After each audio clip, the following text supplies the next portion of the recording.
제가 몇 가지 단어를 말씀드릴 텐데요. 여러분의 감정이 어떠한지를 한번 생각해 보십시오. 시기심, 질투, 루저, 좌절감, 열등감.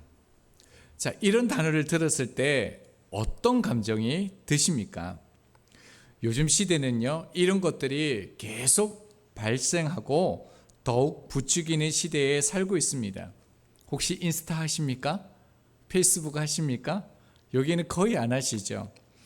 SNS를 보면 특징이 하나 있습니다. 좋은 것들밖에 없습니다. 이쁘고요, 화려한 것들을 자랑합니다. 이런 것들에 노출된 사회는요, 더 좋은 세상을 만들 것 같습니다. 그런데요, 상대적 박탈감에서 오히려 나는 쓸모없고요, 별 볼 일 없는 그런 인식을 주는 이런 실험의 결과를 보았습니다.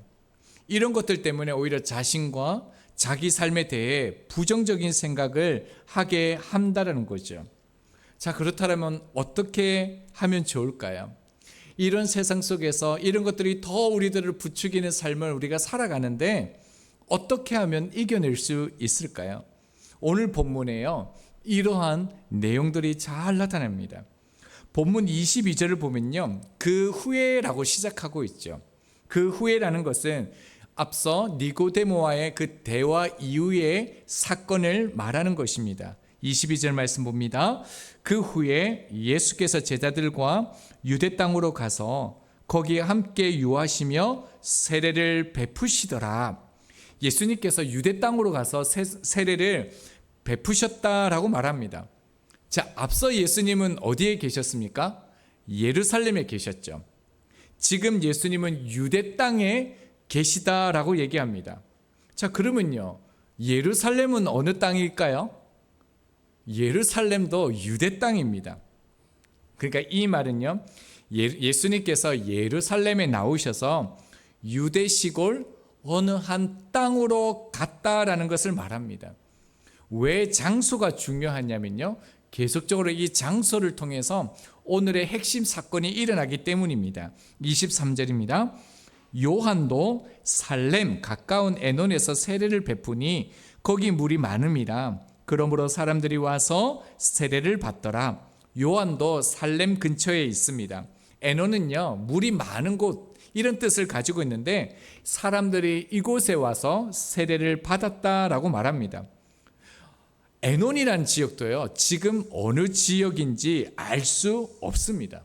자, 그러니까 지금 저자 요한은요, 예수님과 세례 요한을 말하면서 공통적인 것을 언급하고 있는데, 먼저는 정확히 알 수 없는 그 장소를 말하고 있고요, 또 하나는 각각 세례를 베풀었다라는 것을 지금 우리 가운데 알려주고 있습니다. 그리고 난 다음에요, 뜬금없이요, 미래에 일어날 일을 언급하게 됩니다. 24절입니다. 요한이 아직 오게 갇히지 아니하였더라라고 얘기합니다. 앞으로 일어날 일입니다. 그런데 세례 요한이 아직 오게도 갇히지 아니하는 것을 우리 가운데 지금 언급하는 그 이유가 뭘까요? 그것은 뭔가를 알려주고자 하는 것이 있다라는 겁니다. 자, 먼저는요, 요한이 오게 갇히지 않는 것을 통해서 우리 가운데 알려주는 것은 뭐냐면, 요한복음을 듣는 이 청중들, 이 말씀을 듣는 이들이 예수님의 사역과 그리고 세례 요한의 사역을 다 알고 있다라는 겁니다. 어떤 사건이 있었는지를 다 알고 있었다라는 거고요. 또 하나는요, 세례 요한과 예수님의 사역이요, 겹치는 시기가 있었다라는 거예요. 자, 1, 2절에 보면 세례를 베풀은 것을 보았습니다.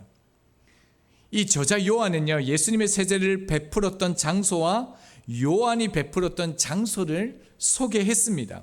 그런데 공교롭게도요, 예수님이 세례를 베푼 곳이 세례 요한의 활동 지역이었다는 거예요. 그러니까 지금 세례 요한의 사역과 예수님의 사역이 겹치고 있다는 거예요. 자, 이것을요, 의도적으로 지금 요한이 우리 가운데 말하고 있다는 거예요. 그리고 이것은요, 평범한 문제가 아니라 큰 문제가 될 수 있었습니다. 자, 예수님의 세례입니다. 그리고 세례 요한의 세례입니다. 여러분은요, 만약에 세례를 받는다라면요, 저에게 세례를 받겠습니까? 서 목사님에게 세례를 받겠습니까? 너무 질문이 안 됐죠. 다 저한테 받으시려고 한 거죠. 여러분 같으면요, 예수님께 받겠습니까? 세례 요한에게 받겠습니까? 솔직히요. 당연히 예수님께 받겠죠. 그러니까 지금 무슨 일이 일어나고 있겠습니까? 지금 사도 요한이요, 이걸 지금 우리 가운데 가르쳐주고 있다는 거예요. 세례 요한에게서 사람들이 떠나서 예수님께로 옮겨가는 현상이 지금 일어나고 있다는 것을 의도적으로 우리 가운데 지금 말하고 있는 것이요. 근데 말씀을 준비하면서 의아한 것이 있습니다. 1절에 보면 예수님이 세례를 베풀었다라고 얘기하는데, 예수님은 십자가에 죽으시고 부활하시고요, 승천하실 때 뭐라고 말씀하셨냐면 모든 족속에게 세례를 주라라고 말씀하셨습니다. 그런데 지금은 십자가를 지신 것도 아니고요, 구속사역이 완성된 것도 아닙니다. 자, 그렇다면요, 지금 유대 땅에서 베푸시는 이 세례는 무엇일까요? 그것은요, 자, 우리 4장 2절을 잠시 가보면요, 이렇게 말씀하죠. 예수께서 친히 세례를 베푸신 것이 아니요, 제자들이 베푼 것이다. 예수님께서 이 땅에 계실 때는요, 아무에게도 세례를 베풀지 않으셨습니다. 그러니까 예수님이 세례를 베푸신 것이 아니라요, 제자들이 베푼 것이었죠.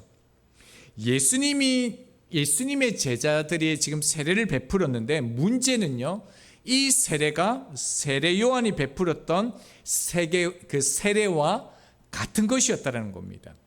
그래서 이 세례로 말미암아서 이제 사건이 등장하는 것이죠. 25절입니다. 이에 요한의 제자 중에서 한 유대인과 더불어 정결 예식에 대하여 변론이 되었더라. 이에 요한의 제자 중이라고 얘기하는데, 세례 요한은 자기에게 있었던 제자들을 다 예수님에게 보냈습니다. 그런데도 이에 요한의 제자 중이라고 말하는 것은요, 그럼에도 불구하고 세례 요한을 떠나지 않고 곁에 있었던 사람들이라는 거예요. 끝까지 세례 요한과 함께 있었던 사람들이니까요, 얼마나 굳은 신념이 있겠습니까? 의리도 있었고요, 대단한 사람들이었을 것입니다. 자, 요한의 제자들과 한 유대인이요, 정결 예식에 대하여서 변론이 일어났다라고 얘기합니다. 정결 예식은요, 여기서는 세례를 말합니다. 그러니까 요한의 제자들이요, 예수님의 제자들이 베푼 세례에 대해서 요한의 세례보다 못하다고 비판한 것 같습니다. 원문을 보면요, 논쟁이 요한의 제자들로부터 시작되었다라고 말합니다. 무슨 의미입니까? 예수님의 제자들은 어부인데, 그러니까 세례를 베풀 자격이 없다라는 겁니다. 이 세례는요, 참되지도 않다라는 겁니다. 잘못됐다라는 겁니다. 그래서 막아야 된다라는 거죠. 이 문제를요, 제자들은 요한에게 이제 제기를 하는 겁니다. 26절입니다. 그들이 요한에게 가서 이르되, 랍비여, 선생님과 함께 요단강 저편에 있던 이 곳 선생님이 증언하시는 이가 세례를 베풀매 사람이 다 그에게로 가더이다. 자, 요한의 제자들이 뭘 말합니까? 선생님이 증언하시는 이가 세례를 베풀었는데 다 그에게로 사람들이 갔다라는 거예요. 그런데 4장 1절을 보면요, 요한보다 사람이 많다라고 표현되어진 겁니다. 그러니까 요한에게 와서 세례를 받는 사람도 있었는데, 이 제자들이 지금 너무 화가 나서요, 과장되게 해서 말했다는 겁니다. 어쨌든 어떤 의미입니까? 우리 식당에서 보조하는 사람이 있었는데 그 사람이 음식을 배워서 나갔어요. 그래서 근처에서 식당을 차렸는데 우리 집에 오는 손님들이 다 그 집에 가는 그런 상황이 되었다는 거예요. 제자들의 심정이 어떻겠습니까? 세례 요한은요, 이스라엘 백성들에게 굉장히 존경받는 사람이었죠. 하나님께서 보내신 사람으로 인정받는 자였습니다. 심지어 사람들은 세례 요한을 보면서 그리스도라고 생각할 정도였습니다. 그런데 어느 날부터요, 그 인기와 명성, 세력들이 다 어디로 갑니까? 나사렛 예수에게 빼앗겨 버린 것입니다. 이게 왜 중요하냐면요, 당시의 문화는요 명예 중심이었어요. 그러니까 스승의 명예가 곧 제자의 명예가 되는 거예요. 스승의 명예가 떨어진다는 것은요 곧 나의 명예도 떨어진다는 겁니다. 그러니까 이 세례 요한의 제자들이 지금 우리의 명예를 다 가지고 가고 있으니까 불만을 토로해서 대책을 세워야 된다는 거예요. 가만히 있으면 안 된다는 거예요. 지금 그 얘기를 하고 있는 거죠. 그리고 26절을 통해서 우리가 한 가지 더 살펴보면서 가야 될 것이 있습니다. 지금 요한의 제자들이요 예수님을 어떤 분으로 인식하고 있는지 우리 가운데 보여주고 있습니다. 요한복음 1장 34절을 보면요, 내가 보고 그가 하나님의 아들이심을 증언하였노라 하니라 라고 말씀했습니다. 그러니까 지금 스승인요 세례 요한은요 앞서 뭐라고 얘기했냐면, 나는 이 예수님을 예비하는 자다, 신발끈을 풀기도 감당하지 못한다, 이분은 참 하나님의 아들이시다, 메시아이다, 나를 따르면 안 되고 예수님을 따라야 된다라고 말했습니다. 제자는요 스승의 말을 들어야 합니다. 그런데 지금 이 사도 요한의 제자들은 어떻습니까? 스승의 말을 듣지 않았습니다. 심지어요 예수님이라는 이름을 알았지만 뭐라고 얘기합니까? 본문을 보면 선생님이 증언하는 이라라고 의도적으로 이름을 부르지도 않습니다. 스승을 따르기 위해서는 반드시 순종이 필요합니다. 자기 생각을 내려놓아야 합니다. 그렇지 않으면요 위대한 세례 요한의 제자라 할지라도요 세례 요한의 제자도 안 될 뿐더러요 예수님의 제자도 될 수 없다라는 것입니다. 자, 이런 상황에서요 지금 세례 요한이 이 제자들을 봅니다. 예수님을 믿지 않습니다. 세례 요한의 마음이 얼마나 힘들겠습니까? 얼마나 안타깝겠습니까? 그래서 이렇게 말합니다. 27절입니다. 요한이 대답하여 이르되 만일 하늘에서 주신 바 아니면 사람이 아무것도 받을 수 없느니라. 하늘에서 주신 바 아니면 사람이 아무것도 받을 수 없다라고 얘기합니다. 첫 번째 의미는 뭐냐면요, 예수님이 주시는 세례도 우리와 마찬가지로 하늘에서 주시는 거라는 거예요. 그러니까 너희들이 비교하고 경쟁의식을 가지지 말라는 거예요. 모든 것이 하나님의 계획 안에서 이루어지고 있다라는 거죠. 예수님의 세례, 나의 세례가 다르지 않다, 다 하나님께서 주신 것이다 라는 것을 말하는 거죠. 그리고 또 하나, 이 뜻에는요 세례 요한의 깊은 자기 고백이 담겨져 있는 것입니다. 하늘에서 주신 바 아니면 아무것도 없다라는 이 의미는요 세례 요한이요 이제 때가 되었다라는 거예요. 자신이 해야 할 역할이 여기까지라는 거예요. 자, 말씀을 보면요 아무것도라는 이 뜻은 뭐냐면 단 하나도 아니다라는 거예요. 그러니까 하늘에서 주시지 않으면 단 하나도 우리가 가질 수 없다라는 거예요. 우리에게 있는 모든 것들은요 다 하나님께서 주셨다라는 거죠. 하나도 예외도 없습니다. 모든 것입니다. 우리의 영혼까지 다 하나님이 주셨다라는 거죠. 자, 그러니까요 이제껏 우리가 수많은 사람에게 세례를 베푼 것은요 우리의 능력이 아니다라는 거예요. 하나님이 주셔서 가능한 일이었다라는 것을 지금 말하고 있는 것이죠. 그뿐만 아니라 반대도 마찬가지예요. 우리에게서 지금 사람들이 떠나고 있습니다. 예수님께로 가고 있습니다. 이것도 누가 한 거라는 거예요? 하나님이 하신 것이기 때문에 이제 나의 역할은 여기까지라는 거예요. 우리가 삶을 살아가면서 이 인식이 정말로 중요합니다. 모든 것이요 하나님으로부터 주어졌다라는 것이 믿어지면요 비교하지 않습니다. 열등감 가질 이유가 없습니다. 시기와 질투가 있을 수가 없습니다. 이해가 되지 않고요 이 상황이 설득이 되지 않는 상황 가운데 있다라도요 심지어 아픔이 찾아온다 하더라도요 모든 것을 하나님이 주셨기 때문에요 오히려 이 상황 속에서 하나님의 계획을 보기 때문에 감사할 수 있습니다. 그러면요, 얼마나 자유하겠습니까? 얼마나 행복한 사람이 되겠습니까? 저도 정말 이런 사람이 되어주고 싶습니다. 이것이 세례 요한과요, 세례 요한의 제자들의 차이였다라는 겁니다. 자, 그리고 난 후요, 세례 요한이 제자들에게 재차 한 번 더 이렇게 말하죠. 28절입니다. 내가 말한 바 나는 그리스도가 아니요 그의 앞에 보내심을 받은 자라고 한 것을 증언할 자는 너희니라. 나는 그리스도가 아니라, 이 말은 1장 20절에서 이미 언급한 것을 다시 한번 반복하는 것입니다. 그리고 나는 보내심을 받은 자다, 단호하게 말하고 있죠. 그러면서요, 제자들에게 충격적인 말을 합니다. 뭐라고요? 이 사실을 증언할 자는 바로 너라는 것입니다. 너희가 나처럼 살아야 된다는 겁니다.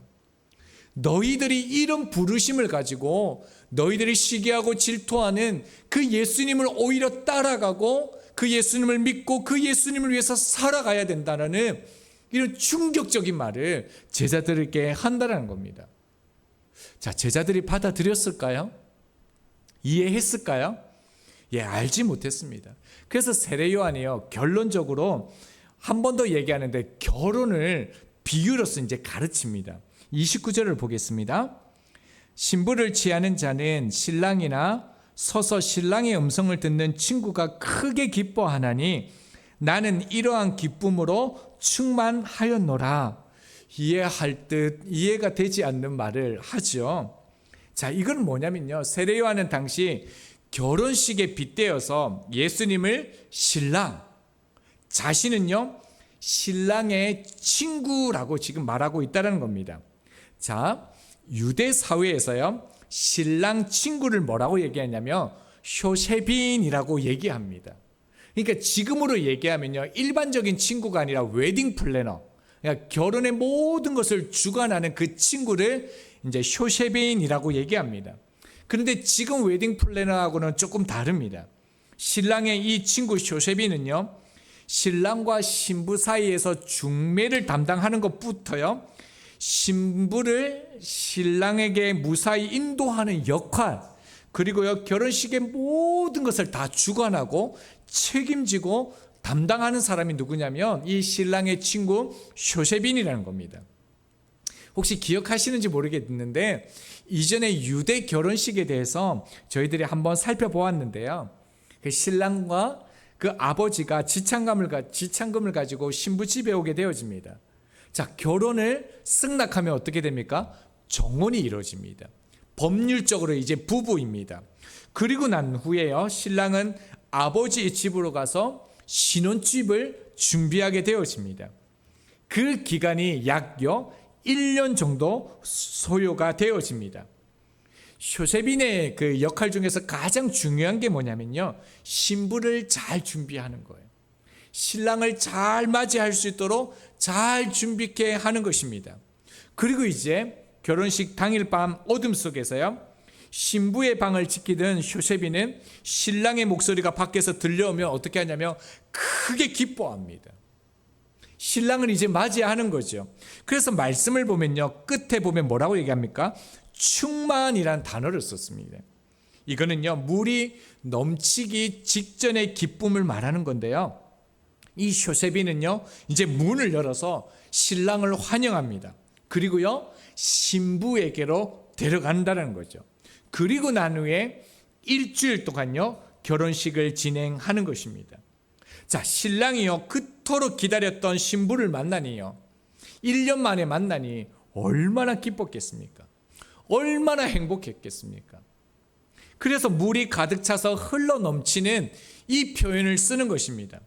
그러면서요 이 신랑이 얻는 그 기쁨, 신부를 맞이하는 그 기쁨이요 쇼세빈, 그 친구의 그 신랑의 기쁨과 자신의 기쁨이 똑같다라는 거, 동일시하고 있다라는 것입니다.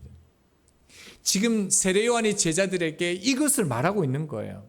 사람들이 예수님께로 몰려가는 것은요 내가 원하는 바라는 거예요. 그것이 예수님의 기쁨이기 때문에 곧 나의 충만한 기쁨이 된다라고 말하고 있는 것이죠. 요한의 기쁨은요, 자기의 일에 어떤 성과에 있는 것이 아니라 예수님이 드러나는 것, 예수님이 높아지는 것에 진정한 기쁨을 가지고 있었습니다. 그리고 난 후에요, 이제 쇼세빈에 대해서 말하고 난 다음에 세례 요한의 마지막 말이 나옵니다. 이제 요한복음에서 세례 요한은 더 이상 말하지 않습니다. 이게 마지막 말이에요. 자, 30절 같이 한번 볼까요? 시작. 그는 흥하여야 하겠고 나는 쇠하여야 하리라 하니라. 세례 요한의 마지막 당부의 말이 이 말씀입니다. 원문을 직역하면요, 어떻게 되어 있냐면, 그분은 커져야 한다, 그러나 나는 감소되어야 한다라고 되어져 있습니다. 그러면서 강조되어지는 게 뭐냐면, 반드시 꼭 주님은 커져야 하고 나는 감소해야 된다라고 그렇게 말하고 있습니다. 사실 엄청난 고백이 아닙니까? 자기 존재를 부인하는 말입니다. 얼마나 대단하고 얼마나 놀라운 고백입니까? 그런데요, 이 고백은 예수님을 만난 이들, 예수님의 기쁨이 되기를 원하는 이들에게는요, 사실은 대단한 고백이 아닙니다. 왜이죠? 세례 요한은 자신이 증언하고 기다렸던 주님을 실제로 만납니다. 그리고 주님의 말씀을 들었습니다.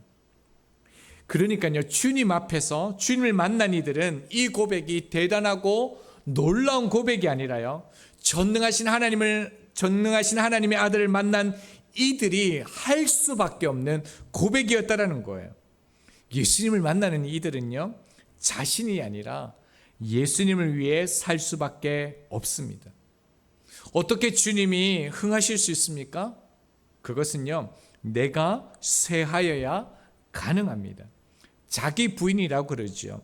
내가 겸손해져야지, 낮아져야지, 이런 것이 아니라요, 무조건 겸손해질 때, 무조건 내가 낮아져야 할 때요, 주님이 드러나시는 것입니다. 그리고 난 후에요, 31절부터 36절은 저희들이 다루지 않는데, 이 부분은 1장에서 이미 세례 요한이 영생에 대해서 말씀하신 것을 한 번 더 반복하고 있는 것입니다. 자, 이제 말씀을 적용할 수 있도록 하겠습니다. 여러분, 하나님이요, 왜 우리를 오래 살게 하시는 걸까요? 왜 오래 살게 하시는 걸까요? 예수님을 믿으면, 영접하면, 이제 됐다, 우리 데려가시면 되잖아요.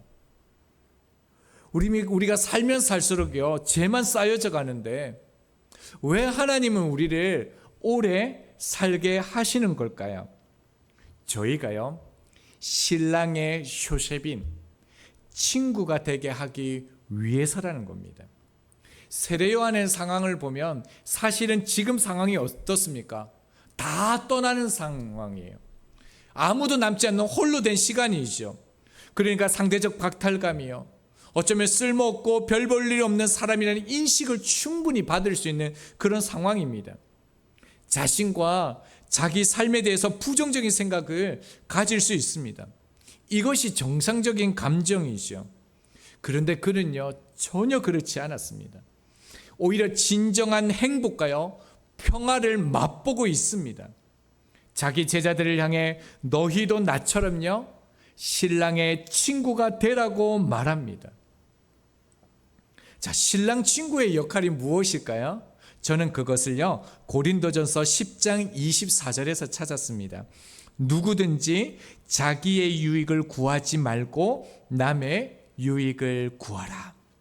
신랑의 친구는요, 자기의 유익을 구하는 게 아니라요, 상대방의 유익을 구하는 사람입니다. 자기의 유익을 구하는 사람은요, 절대로 주님을 드러낼 수가 없습니다. 자기의 유익을 구하는 사람은 다른 사람을 온전히 사랑할 수가 없습니다. 그래서 주님은요, 이 세대를 본받지 말라고 하셨습니다. 우리는요, 이 세상과 같은 존재가 아닙니다. 그런 존재가 돼버리면 안 됩니다. 내 뜻대로 산다고 자존감이 강해질까요? 그렇지 않습니다. 내 뜻대로 산다고 자존감이 강해지는 것이 아닙니다. 내 뜻대로 내가 원하는 대로 살면요, 잘 사는 게 아니라요, 계속 좌절만 경험합니다. 어쩌다 성공할 수는 있겠죠. 그러나 또다시 비교의식을 가지면서 열등감, 낮은 자존감을 가지게 되는 것을 우리의 인생에서 지금 보고 있습니다. 저희들은 상대방의 유익을 구하는 사랑의 존재가 되어야 합니다. 고린도전서 13장 8절은요, 다른 모든 것들은 사라진다고 합니다. 이 땅에서 내가 했던 섬김, 봉사, 이뤘던 성과, 모든 것은 다 사라진다고 합니다. 그러나 한 가지는요, 영원한데요, 사랑은요, 없어지지 않는다라고 얘기합니다. 자, 그런데 과거에 많이 사랑했는데 상처 때문에 사랑할 수 없다고요? 사랑은요, 오늘, 지금, 이 시간. 그래서 사랑이라는 것은 항상 현재형이어야 합니다. 존 파이퍼 목사님이 이런 말씀을 하셨습니다. 매일 10시간씩이요. 40년간 신학책을 읽고도요, 아름다운 하나님을 모를 수 있다라고 얘기했습니다. 어떻게 이런 일이 일어나겠습니까? 존 파이퍼 같은 이런 위대한 하나님의 사람이요, 매일 10시간씩 40년간 신학책을 읽고도 하나님을 모를 수 있다라고 얘기합니다. 그러나요, 사랑하는 자, 상대방의 유익을 구하는 자는요, 하나님으로부터 나서 하나님을 만난다라고 말합니다. 나의 상처를 싸매기 위해서 내 몸에 감았던 붕대를 풀어서 다른 사람의 상처를 싸매는 도구로 사용될 때요, 상대방뿐만 아니라요, 내 상처가 회복되어집니다. 이것이요, 상대방의 유익을 구하는 사랑의 신비라는 겁니다. 저희는 이 땅에 하나님의 나라를 만들어가는 사람들인데, 우리가 주님 안에 산다라는 것, 주님을 따른다라는 말은요, 우리가 주님의 손과 발이 되는 것을 의미합니다.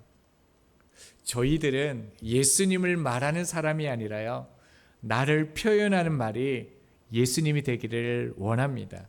그래서 저희들도 세례 요한처럼요, 신부들을 주님께 이끄는 신랑 예수님의 친구, 얼마나 좋습니까? 예수님의 쇼셰빈, 그런 사람이 되기를 소망합니다.